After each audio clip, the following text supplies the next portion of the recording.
There is a strange and touching trait in human nature, the silent hope that someone will come and save us. It doesn't even matter from what exactly. From loneliness, from failure, from exhaustion, from uncertainty, or from ourselves. We can be adults, strong, independent, capable, but somewhere deep inside lives a quiet child still looking toward the door, believing that one day it will open and someone will step through and say, "It's okay now. I'm here." This hope is one of the most subtle forms of human pain. It isn't loud or dramatic. It's a soft ache in the chest, a feeling that grows sharper when the night becomes especially still.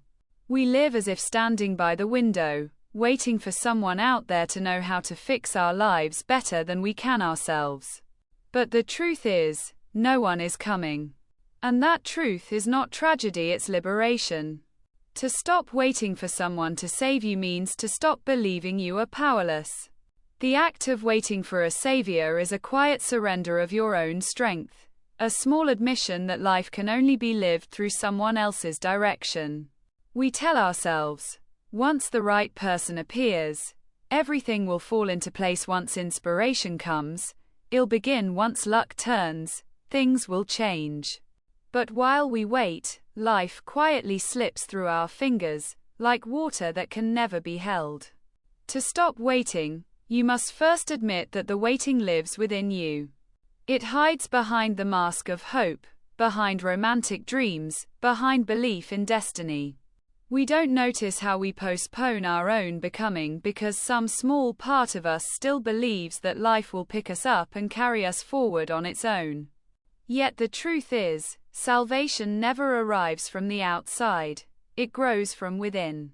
Salvation is not something others do for us, it is the inner moment when we awaken to the realization that no one knows how to live our life better than we do.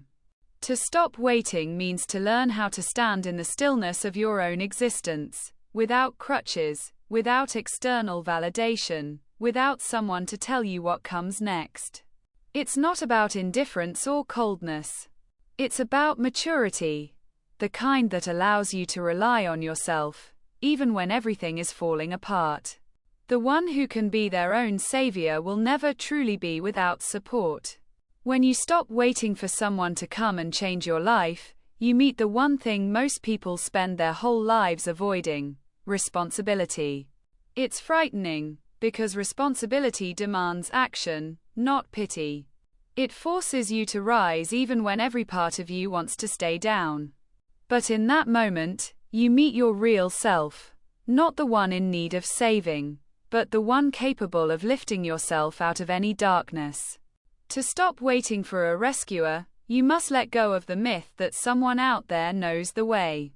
No one does. Everyone, no matter how confident they look, is walking through their own darkness. Every person has their own confusion, their own pain, their own unlit road. And while you keep looking for a hand to guide you, you forget that you already have hands of your own. They may tremble, they may hurt, but they can still hold, build, create, and reach out. To stop waiting means to act, not from fear, but from presence. Waiting keeps you trapped in the illusion of someday. Life, however, exists only here, in this moment, in this day, in this breath. It doesn't ask to be saved, it asks to be lived. Sometimes all it takes is a single step. Cooking a meal for yourself, writing that message, stepping outside, saying the word that's been stuck in your chest.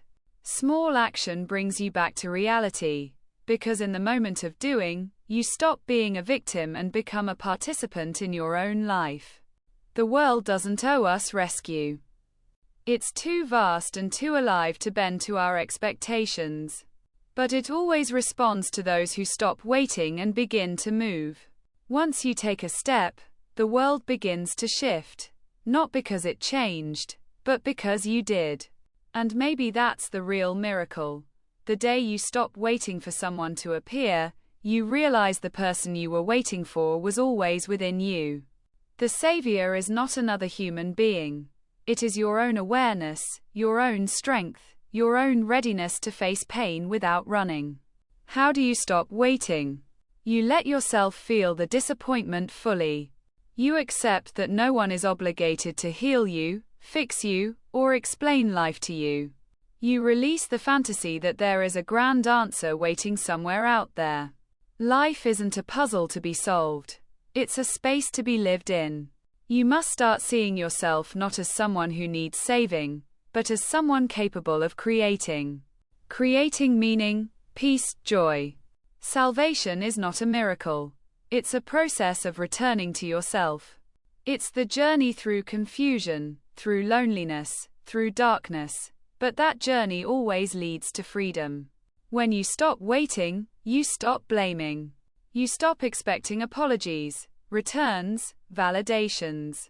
You stop living dependent on someone else's choice. That's what true maturity is. The ability to be with yourself without illusion and without fear.